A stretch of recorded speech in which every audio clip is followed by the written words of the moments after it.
Uh, the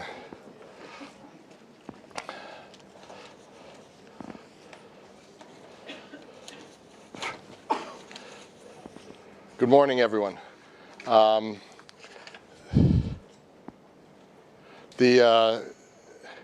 if we get a little bit over capacity, maybe the staff can see if we can squeeze in a few more seats, and there's some seats here in the back as well. Good morning, everyone, and thank you for joining us. I'm Fred Kemp, President and CEO of the Atlantic Council, and it's my huge pleasure to welcome His Excellency Edi Rama, the Prime Minister of the Republic of Albania, to the Atlantic Council. Welcome, Mr. Prime Minister. It's wonderful that you took time out of your busy schedule. We know you're seeing the President and Vice President tomorrow. We wish you well in that meeting as well. I'd also like to extend a warm welcome to the U.S. Ambassador to Albania, Donald Liu. Welcome. Good to have you with us. And the Ambassador of Albania to the United States, Floretta Faber. Madam Ambassador, great to have you with us as well. We very much enjoy working with you. You have a very effective envoy here in Washington. Today's event is public and on the record. We'll be using the Twitter hashtag #EuropeForward, representing our Future Europe Initiative's effort to secure the strategic future of a strong Europe. Please join the conversation online. This conversation comes at a critical time for Albania and its neighbors. The migration crisis in particular has made clear that unity and security across Europe cannot be achieved without a stable, prosperous, and secure Balkans. In every crisis lies opportunity. We are watching what's happening in the Middle East very closely with our Middle East Strategy Task Force at our Hariri Center, co-chaired by Madeleine Albright and Steve Hadley. But what they've said more than anything else is that this is a crisis from the Middle East with global ramifications. And as I said, a crisis lies opportunity. This is an opportunity to galvanize again our efforts together for a Europe whole and free. And Albania has made significant strides through its commitments to NATO since 2009, its dedication to reforms leading to its EU candidacy status in 2014. It's a crucial piece of this overall puzzle. In addition to the recognition from NATO and the EU, the United States has acknowledged the enormous progress of Albania through the signing of a formal cooperation agreement, the U.S.-Albania Strategic Partnership, in April 2015. The United States proudly supported Albania on its journey to NATO membership and stands with Albania today as it seeks to complete its Euro-Atlantic integration. We realize the special responsibilities of Albania as a NATO ally.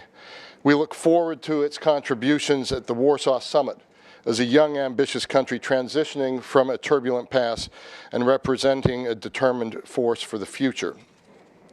Since the signing of the U.S.-Albania Strategic Partnership, our countries have been on a road to deeper collaboration on trade, investment, energy security, and the fight against terrorism. On U.S. Secretary of State John Kerry's first visit to Albania in February, he emphasized the Albanian leadership's working hard to deliver, and that your country is moving in the right direction. It was a powerful meeting with you, Mr. Prime Minister, and Secretary of State Kerry.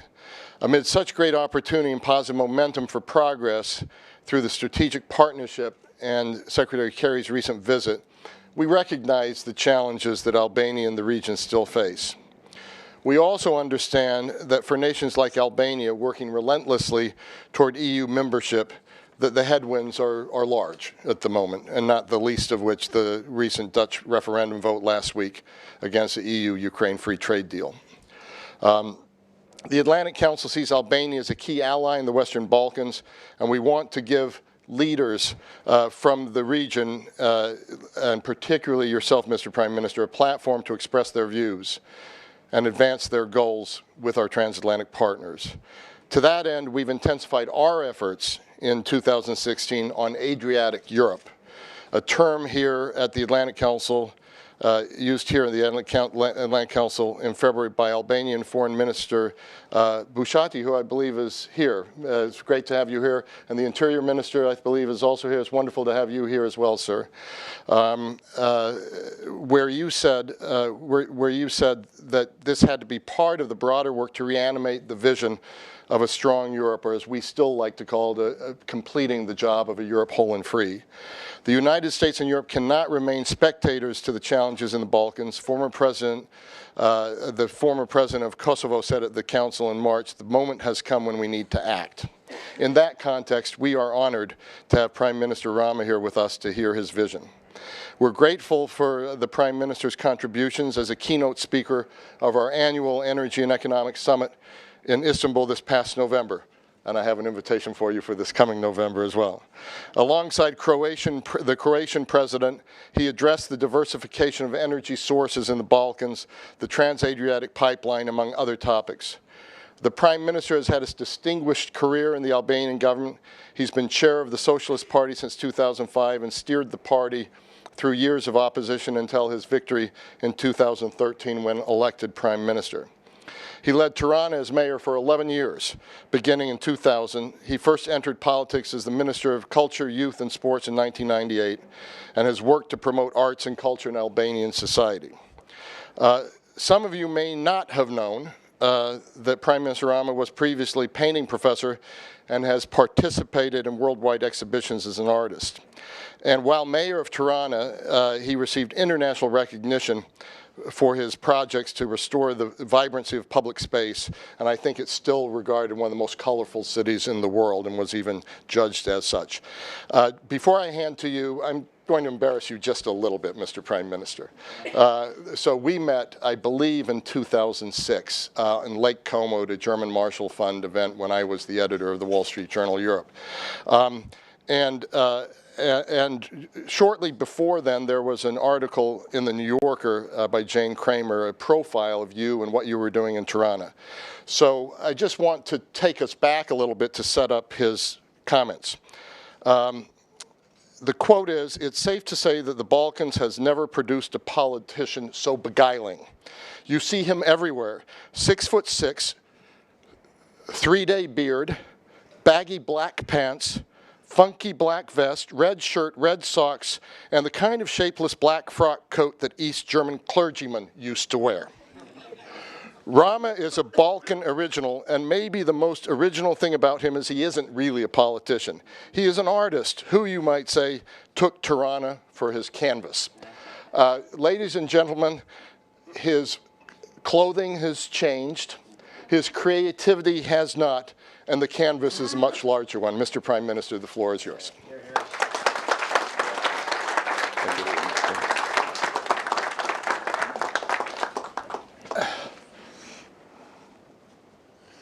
Thank you very much. And I might say that you touched the wound, because not being able to wear very often red socks is something I miss very much. So I'm very delighted to be here, and I want to thank the Atlantic Council and its knowledgeable staff for giving me the opportunity to share some thoughts about some of the most complex and pressing challenges of our time. A few weeks ago, we marked the 25th anniversary of the establishment of diplomatic relations between Albania and the United States. And by the way, I'm very happy and moved to see here among the audience some people that have played a key role in making of this diplomatic relations a very, very strong tie between the United States and Albania. And I was very happy to meet with the previous ambassador, Marisa Lino, not yet with the previous ambassador, Alex Arvizu, whom I want to greet and to thank very much for the presence, as I want to thank very much also the actual ambassador, Donald Lu, for being here. It's a mystery how he succeeded to be here and there in the same time. Because before coming here, I saw him in the news in Albania, just before, 1 hour before. Indeed, 20 years of outstanding relations, and during which the assistance of the United States has been pivotal, not only for Albania, but I might say for the entire region as well. If the countries of Adriatic Europe are nowadays at peace, working together to cope with big challenges of the time and with the refugee crisis as well, supporting each other on the EU integration path, transforming their political and economic landscape. It is in no small measure, to say the least, thanks to the engagement of the United States, and it is a big success story of US foreign policy.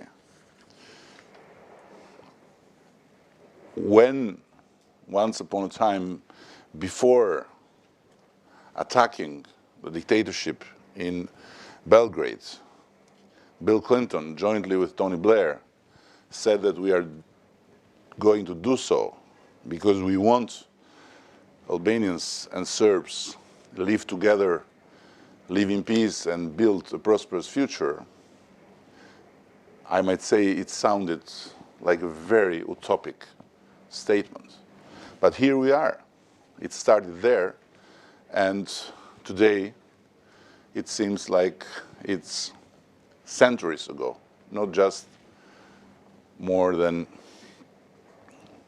less than 2 decades ago. Last year, we signed a joint declaration of strategic partnership with the United States, focusing on regional security, energy, rule of law, and good governance, with particular focus on the economy. And the reason for my visit here in DC this week is not only to follow up on the joint commitments we have taken last year, but also to discuss the progress that Albania has made in recent months related to our path towards the European Union, and to exchange views on the interests that the United States and Albania share as NATO allies in a challenging European security environment. And I would like to focus on Europe's security environment and how that impacts the transatlantic partnership as a whole, but also provides opportunities for a deeper and stronger cooperation. As you all know, the increasingly fragmented climate among EU member states over Europe's capacity to successfully overcome its current challenges has triggered some concern in the Balkans that other strategic issues, such as European Union enlargement, have now become secondary issues for the foreseeable future. In this context, there is a risk that the spillover effects of Europe's mix of economic, migration and security crisis could fuel further instability in the Western Balkans and bring more uncertainty to the south and east. Right now, migration is the #1 issue in Europe, both in terms of security and values. The response has been slow and confused, and I might say, if one would try to imagine that Angela Merkel would not exist, then the panorama would be much more gloomy, and the European answer to this big challenge would be far less dignified. Even as we speak, the phenomenon remains extremely disruptive for the region, not to mention the security concerns we all have. Another key concern in Europe is violent extremism.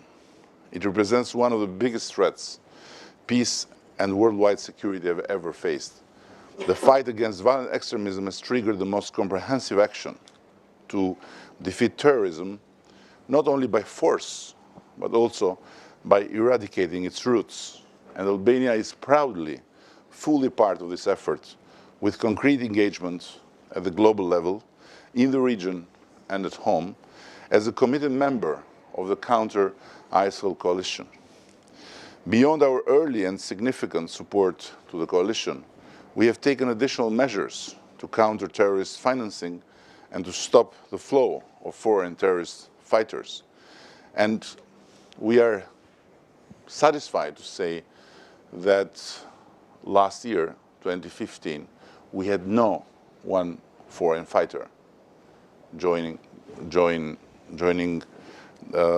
ISIL in the ground. Last November, after consultations with allies and partners, we adopted our national strategy on countering violent extremism. It brings together government, civil society, and religious communities to employ education and soft measures on preventing radicalization. The problem of extremism is not limited to one ideology or religion, just as radicalization. Violent extremism and terrorism based on religion are not a new phenomenon. But today we are confronted with ideas wrapped into a political project with a distorted interpretation of Islam. The only offer of the so-called believers of Daesh is suffering and death. The message terrorists have conveyed by perpetrating terrorist actions all over the world is that they can eat anywhere, anytime. Their philosophy aims to threaten our way of life, to endanger our achievements, and defy conventional state borders. The way we will work to counter their ideas, their philosophy, and their political project will shape in many ways our lives and our common future. So let me say that it's more and more clear that this is a long-term fight that needs to be fought for sure where ISIL is and where ISIL acts, but also need to be fought in the hearts and minds of people. First and foremost, in the hearts and minds of young people, of our young generation, to give them the tools to not be trapped when they have to be confronted with extreme sources of propaganda, being them sources from east or sources from west. Because what we are facing today is also a political radicalization in our societies that aim to play with the very notions of being Muslims, of being immigrants, and of being different. So unfortunately, like the rest of Europe and indeed the world, the Balkans have been affected,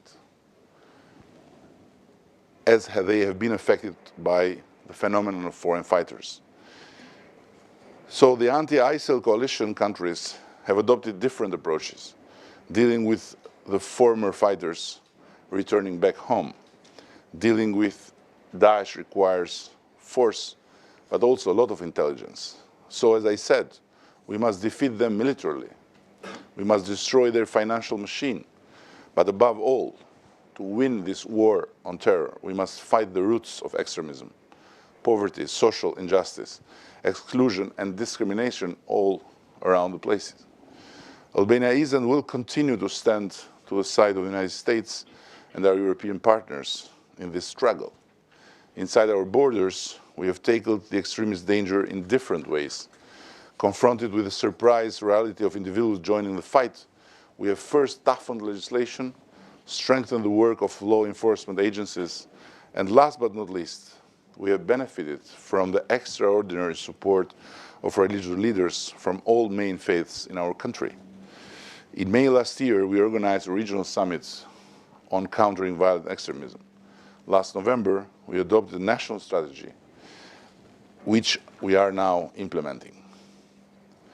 At the Leaders' Summit Against Violent Extremism, hosted by President Obama last September in New York, it was highlighted very clearly that while security measures deliver quick results, soft measures need patience, continuous work, and attention. One of these areas of priority,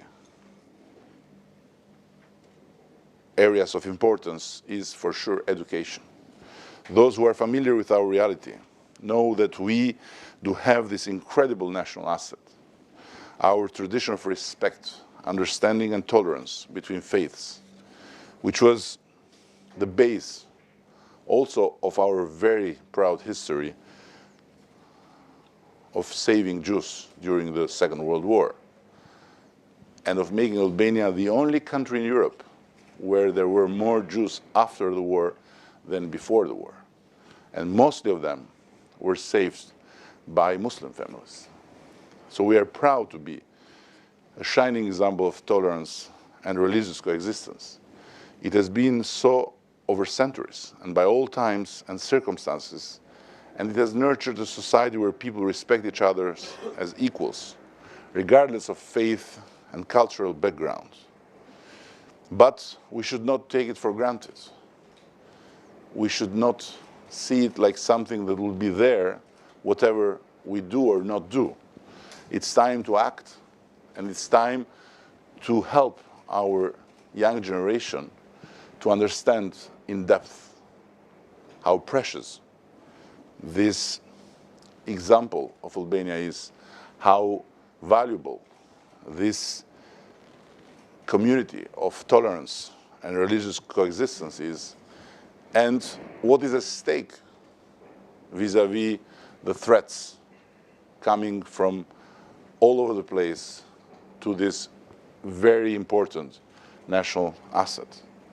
So we think that age-appropriate information and an open discussion in the class will help provide our children and our youth with the proper knowledge to better resist hate based on religion, to refuse discrimination, and by this way reinforce our well-known social cohesion. We are setting up a dedicated center to build community resilience and diminish the breeding grounds for radicalization and violent extremism through tailored multidisciplinary programs. This is a concrete effort to protect our society, to preserve our social cohesion, but also to clearly differentiate between radicalization and extremism, which has nothing to do with religion. The nation is a struggle, but the fullness of the nation, as defined by Garibaldi from his humanistic convictions, is peace. Not victory, peace, permanent and irrevocable. The multiple crises Europe is now facing have highlighted a reinforced interaction, I would say even interdependence, between the European Union and the Western Balkan countries. Europe must transform the recent crisis into an enhanced cooperation with the Western Balkans. In this security environment, there is no questioning about the importance, even for a small country like Albania, to live up to its commitments. As per our pledge at the NATO summit in Wales, Albania has undertaken steps to halt the decline in defense spending and to reverse the trend. Our defense budget for 2016 represents a 12% increase compared to last year. The defense budget allocated for investments is also up from 11% to 20%, so as to ensure our ability to implement long-term plans and multi-year contracts. But we are equally aware that some things cannot be taken for granted. Indeed, the progress of a country in the Western Balkans is very much related to the stability and security of the region. So Albania remains a strong supporter of NATO's enlargement in the Western Balkans. We think NATO should institutionalize its relations with Kosovo in the near future. Albania will continue to support the NATO open door policy and, as Secretary Kerry has said, be a mentor to Balkan countries aspiring to NATO membership. Partnership with the United States has been an essential factor towards democratic consolidation and the economic prosperity of Albania, Kosovo, and the entire region. Thanks to United States support, Albania has played a dynamic and constructive role in the Western Balkans, and thanks to the United States, we are now anchored in regional processes that will allow, hopefully, enemies to become neighbors. Indeed, we are not yet a region, neither in economic, political, or security terms. That is why we need today the United States more than ever, as we need the European Union today more than ever. Because let me simply say a simple truth.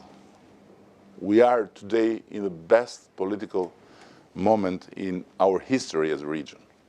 We are today in the best place by developing cooperation, by normally talking to each other. 2 years ago, I visited Belgrade, 68 years after the last visit of an Albanian prime minister to Belgrade. We risked the third Balkan War because of a wrong football game. But we survived it. And then the Serbian prime minister came to visit, first time ever, Albania. And today, we can meet with no journalists around. And we can shake hands with no pictures and headlines in the newspapers in both countries, which is normality, which is a big achievement, and on which we need to build upon. So it's very crucial to understand that all this has come because of everyone being focused on the European integration perspective. And when it comes to the Balkans, to the Western Balkans, it's not about enlargement, it's about completion. And if 5 years ago we needed Europe more than Europe needed us, today it's fair to say that Europe needs Balkans, at least as much as Balkans need Europe. And for the same purpose that the anti-European forces are trying to tell why this completion should not happen, for a more safe and a more secure European Union. In 1952, American intellectual Reinhold Niebuhr famously said that the transatlantic community is not unified culture, but rather a shared way of making diversity tolerable under conditions of freedom. Indeed, NATO is composed of nations who have discovered the way to community despite diversity. History itself entrusted the transatlantic community with joint tasks. 25 years ago, these tasks embodied the need to jointly shield from tyranny and ensure the welfare of our people on this side and across the Atlantic. To this day, the transatlantic community still shares those same needs, although the face of tyranny may have changed and welfare taken a broader meaning than the economic one. NATO membership has turned Albania into a pillar of stability in Adriatic Europe, a country which invests in the security and prosperity of our region, taking on, as Secretary Kerry stated, the role of mentor for countries aspiring to Euro-Atlantic integration. We are grateful to the United States of America, our strategic partner, and other allies without whose support our country would not have come this far. I know that I said it before and not once, but it's never enough to repeat this very basic truth. And I believe Albania has demonstrated it has the right approach and sensitivity vis-à-vis the challenges currently facing Europe's security architecture, as well as the effects that the situation in the east and south of Europe can have on our region. In the current geostrategic context, and as we brace for the upcoming NATO summit in Warsaw, Albania is committed to be part of the Alliance's efforts toward the fair distribution of the burden and long-standing shared obligations. This process is crucial for the reliability of the Alliance and the sustainability of our collective defense instruments. So, before saying thank you, I would like to end where my friend ended, with a colorful description of mine. So after this speech, you understand why I'm not so colorful anymore. Thank you.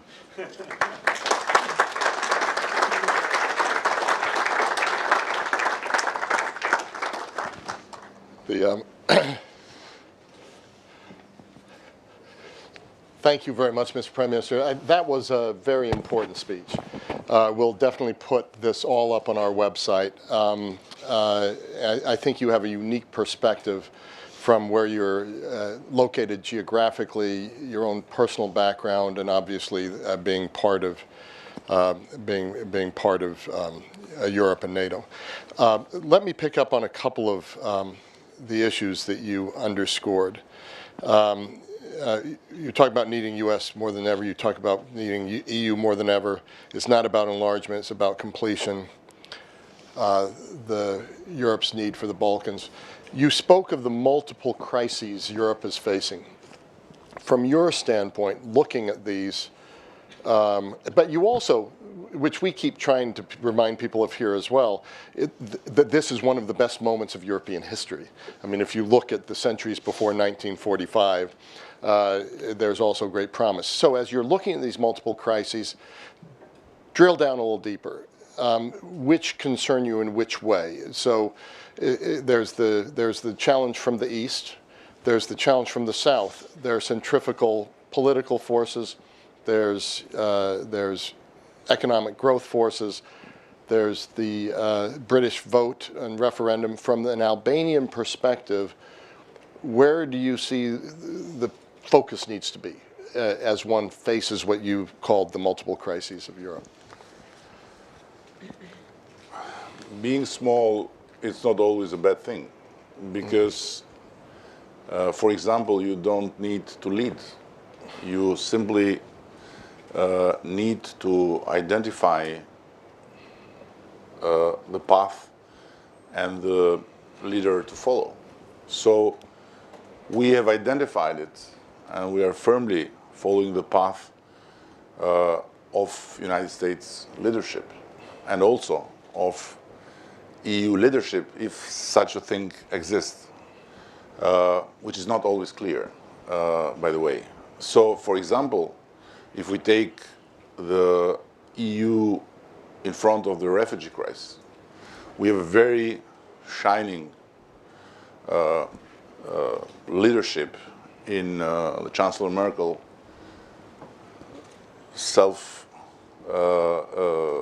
disposal to deal with the crisis without forgetting, but on the contrary, underlining the European values and European principles. But we cannot say the same for the for European Union as a whole. You know, we are watching things that are unbelievable in terms of how some EU countries deal with this matter, in terms of how some EU countries are even able to come out and say, yes, we welcome refugees, but they should be Catholic. Or some other EU countries simply dismiss every possibility to be part of a common project. So if I would have to answer shortly to your question, I would say the most disturbing part of the whole thing in such complex situation is the lack of a strategic Europe, European Union, you may say, because we are also Europe without the EU, but just the E. You know, we are for the moment E, not EU, but we are proudly E. But the lack of a strategic Europe. Talk about then a strategic NATO. What role do you see Albania playing as a force for security in your region, and specifically, what will be your priority or priorities for the NATO summit in Warsaw? Again, our challenge in that aspect is not very big, as far as we have identified the path and as far as we have committed to this path. So we are a proud NATO member, and we are always ready to join in every decision and in every initiative with our modest forces. But in the same time, we have always done and will always do it with all our heart and mind, because we strongly believe that NATO is a big force for good. At the same time, this time we are very, very satisfied of the opening up and the invitation to Montenegro. It's a big thing, which will make the region stronger and more secure, because we have to not forget that for the first time in the last years in the region, we have to face also third actors that were not there 5 years ago, namely ISIL and radical Islam from one side and Russia from the other side. As third actors from south and from the east. Third actors, very interested, and let me say, very strategic. In both cases. In both cases. Let me also tip my hat to the ambassador of Montenegro who's here. Congratulations to you. And the ambassador of Serbia as well. It's wonderful to have you here as well. You're seeing the U.S. President, Vice President tomorrow. What are your expectations for this partnership? It's one thing to announce a strategic relationship, and then you have to fill it with meaning. What do you want out of the partnership? What's going to be most important in your meetings tomorrow? First of all, it's very important the fact that we have now a common agreed document of strategic partnership on which we work together. And in the same time, although I'm tall, as you precisely mentioned, 6.6 foot, I'm always aware of the size of the country I represent. So I'm not pretending to let's say, change or impose anything, but simply what we, I think, rightly pretend is a permanent commitment of the United States to Albania and to the region, because, as I said, is a big success story that should not be spoiled. And it's a big achievement that on which we should build upon. And I'm very, very convinced that the fact that the United States are so much a key factor in this huge transformation, in this historical transformation of the Balkans, it's like a very, very big thing for us. On the other side, I think that we can do more, and we had a fantastic meeting yesterday with the General Administrator of USAID. We can do more on exactly the challenges of fighting, of countering extremism, violent extremism, but not only violent, by the way. Also extremism by itself, in engaging more in successful models on modernizing to fight corruption and to make the country and our countries a better place. So there is a lot to get from this relationship, and first and foremost in terms of knowledge. And last but not least, we are very, very interested to develop a relation that has started with the FBI to strengthen our security forces in terms of capacities of investigation, and to be more prepared to go after organized crime, corruption, and every type of illegal activity, which have harmed a lot Albania's aspirations during these 2 and a little bit more decades. So if you were to list some of the concrete things, FBI cooperation, more cooperation in what we would call Homeland Security, USAID going after not just violent extremism, but extremism more generally. Any other concrete areas you would list as priorities in the bilateral relationship? As I said, we have also a very important aspect underlined in our strategic partnership, which has to do with energy security. Mm-hmm. And by the way, we are very proudly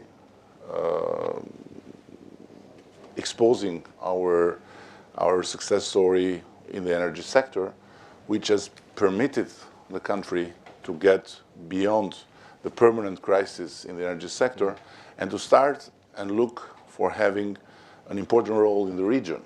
Now, with the interconnection with Kosovo and next with Macedonia, we will be able to have a more important role, but at the same time, we know that this is also part of this cooperation in this field with the United States government, as it is very important to work together on creating more opportunities for economic development and for foreign investment, American investments also, and so on and so forth. Thank you. Let me turn to questions. Ambassador Khalizad, a prominent member of our board as well. Thank you.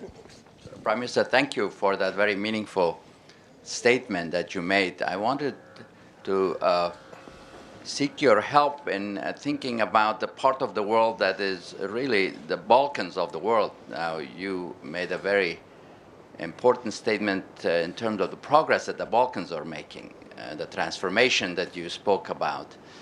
But we know that the Middle East, in terms of the extremism that you spoke about, a major driver is the problems or the crises of the Middle East.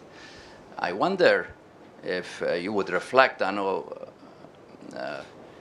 that you speak in very humble terms, but I think it would be beneficial if you would reflect for us as to what is the lessons to be learned from the Balkans, the progress that you talked about, possibly for thinking about the longer-term future of the Balkans of the world, as I would call it right now, being the Middle East, or their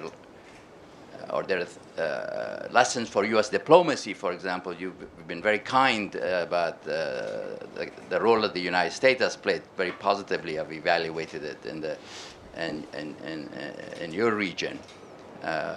This will be helpful for many of us who grapple with the future of that of the Middle East. Thank you. I have to say the question was not very generous to me, because it's really a very big question, tough question, and I have to frankly admit that my luck is to be the Prime Minister of a country that is part of a region where there is a stunning success story of U.S. foreign policy. So maybe one cannot say the same for your region. And it's not up to me to say how you can learn from this big U.S. Foreign policy success story from me. It's up to, I think, people in Washington to never forget how fantastic this story is, and with what a sense of strategy it started, it was completed from an administration to another, and yet another one. And I think Western Balkans are the best platform to show the world that yes, it's possible. It's possible to have democracy, to have human rights, to have rule of law, to have regional cooperation in an area where there are Muslims, there are Christians, there are complicated people, you know. There are people that hate because they love because they hate, and so on and so further. And yes, in the same time, it's a success story that should not be spoiled. We should not take it for granted, because it all started when first the communist regime falls, and then when a big US president took the initiative to really start it. But it started in a time when our kids were too little to remember. So the risk that they take it for granted, the risk that what we have looks like, what everybody has, is big, and the vulnerability is there. Because as I said, we are not better than our predecessors. We are same people, same Albanians, same Serbs, same Balkan guys, but we are lucky to live in a completely different situation and to have to do with public opinions that want Europe. So it was easy, or let's say easier than could have been before, for the leadership to say to their own people, listen, maybe our neighbors are not the best we could get, but we have to talk to them, we have to work with them, because we have a common goal. And we cannot be a European country, we cannot be a fully integrated country if we don't make peace. So now we have peace, but we need a peace worth living, as another big president of yours said. So to make this a peace worth living is very important, first, to prevent that Trumpism do not blow also the Balkans with the purposes of, with the easy purposes of, get rid of Muslims, get rid of immigrants, get rid of neighbors and whoever, and in the same time to build upon and make sure that as soon as possible the Western Balkans are part of the European Union project. Thank you very much. Please, Mr. Ambassador. Hi, Don Liu, the U.S. Ambassador. There you go. Thank you. Americans love basketball, Mr. Prime Minister. Is there something about having been a basketball player that helps you be a better politician? And I should note for everyone else, Prime Minister has not only installed a full basketball court in the downstairs of the Prime Minister office, he's now put a basketball hoop up in his office, and there are broken light fixtures everywhere to pay testament to the fact that he's actually playing.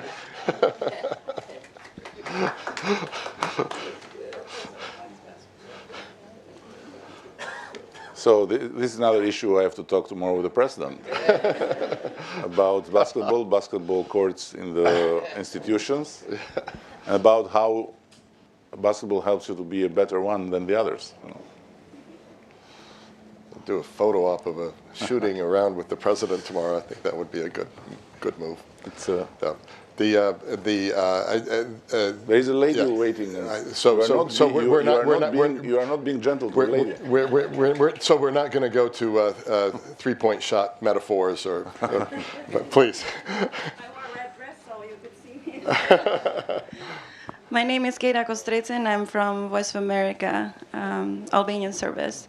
So you touched upon a little bit on Russia's influence, and sometimes when internationalists talked about sphere of influence, Balkans are left aside. I wanted to have your take on how is Russia trying to influence the area, the region, and what kind of implication does this have?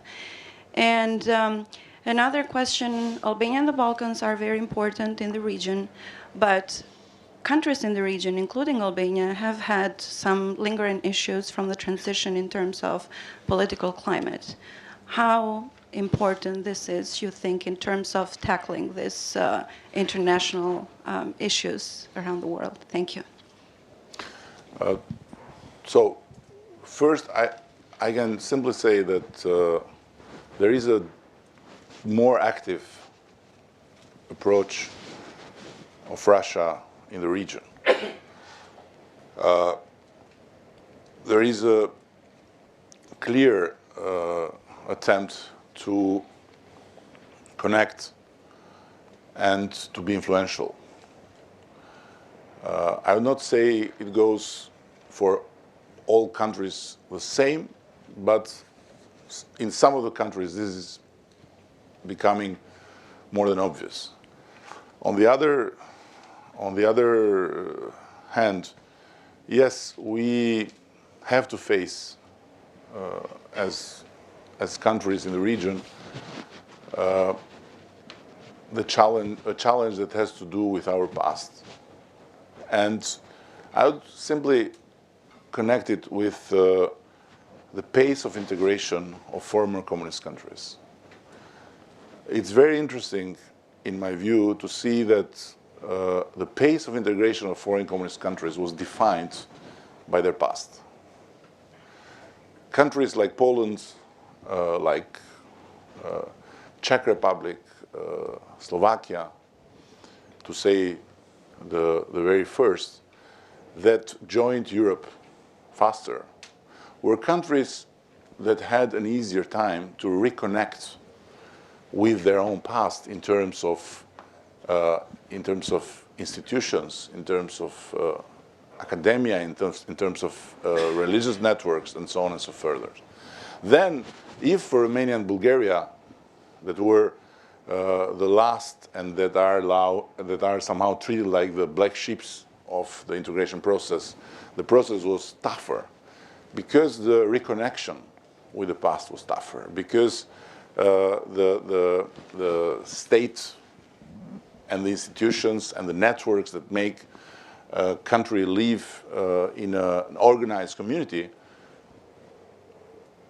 were much weaker. Now, let alone the Western Balkans. So the past is not, so if for Poland going and getting to Europe was somehow going back home, for us, getting to Europe is going somewhere we have never been in terms of institutions and in terms of organized networks. And this is also connected with the challenges. If we have more obvious challenges in terms of, let's say, fighting with corruption or fighting with some lack of will to abide to the law and so on, it has to do with our lack of modernization. So we need to modernize. More modern the countries, less space for endemic corruption and more evident rule of law.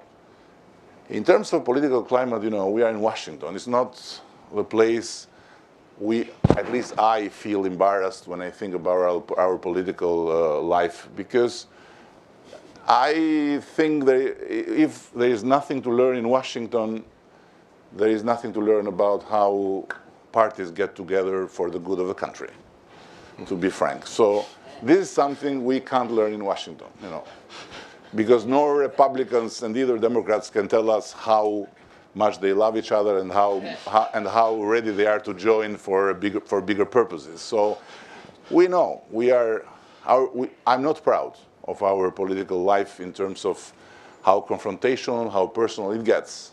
But when I need to not feel alone, I just switch to Fox News or to CNN, and so I feel in a better place. So. Yeah, we're also going somewhere where we've never been before. So kind of, I don't know if we are Americanizing or you are Albanizing in terms of political life, but we are going in the same direction somehow. Sadly, we can only take one more question. So I think we have to show a preference here. So please, I'm turning to the Prime Minister's. Thank you so much. And I'm sorry, this will have to be the last question out of respect for your time. Okay, I Please. feel honored. Welcome. When people want to get rid of me, they say, out of respect for your time. we have to end. Welcome, Prime Minister, to Washington, D.C. My name is Borjana Sako, and I'm a proud member of the Albanian community here.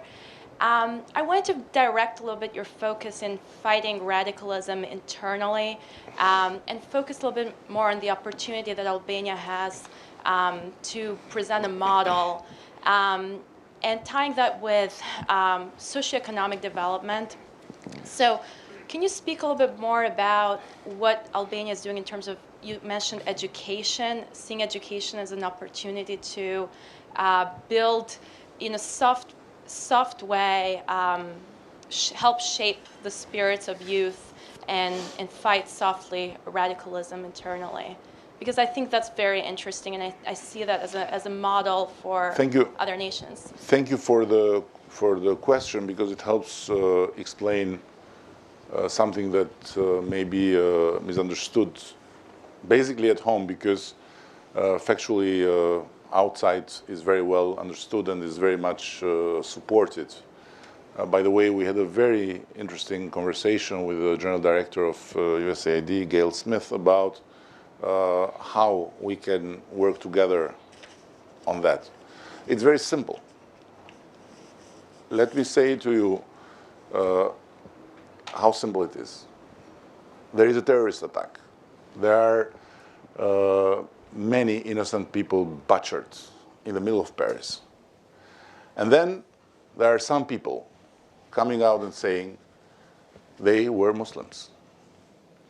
And these people that are coming out and saying they were Muslims, then they go on by saying, that's why we need to close the borders. That's why we need to not allow Muslims get citizenship, and so on and so further. And suddenly, the polls of the week show that these people have got more support. How it comes? How, in a so civilized, in a so cultivated, in a so shining place as Paris, these people can get more support? And to say it till the end, because it's like impossible to keep it. How? Donald Trump can be someone that possibly will be the nominee of the party that nominated Ronald Reagan.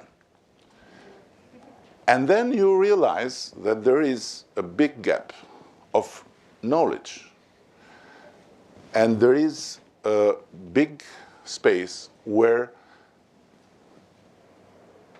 ignorance, lack of knowledge about simple, basic notions of faiths and of the faith of the other has created a fertile ground for this kind of politics, for this kind of radicalization.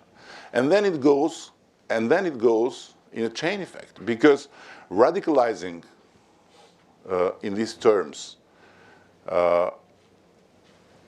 from inside give more upper hand to them on the enemy side, because afterwards there are more Muslims that feel offended, that feel frustrated, that feel alienated, and that if they have never believed before that they would have something to say or to do against the country they are, they start to think about it. So it's like a chain effect. And where it comes from? From ignorance, lack of knowledge. So, and then it's not possible to fight it with the very generic, charming purposes of democratic principles, respect for each other, and all the rest that in that theme sounds like a blah blah blah. So it's much more effective to give to people the tools, to not be fools when they hear about Muslims, when they hear about Christians, when they hear about holy books, when they hear about prophets, but to simply have some instrument and say, wait a minute, it's not so easy. You don't get me by telling me that because there were some terrorists from a Muslim country, I have to hate Muslims as such. So, I don't know if I was clear. Yeah. And I think this, education element of this, I think we want to pick up on as well, and so we'll have that discussion with you further as well, because I think it's actually a crucial part of it. Mr. Prime Minister, this has been a terrific session. The on-record speech is a very important one, and I think we'll circulate that widely, because I think it really is thoughtful and if you don't, VOA will do. We have SHBA here. Yeah, I think they our big hero of free information, because I have to end on this note. You know, Yeah. There are the United States, but it was VOA the first, before the United States, like the first, to come in the country illegally and to help us connect with the United States. This is the man. Well, SHBA. let's end on that note. Mr. Prime Minister, thank you. This was a terrific session. We really appreciate it. Appreciate your leadership.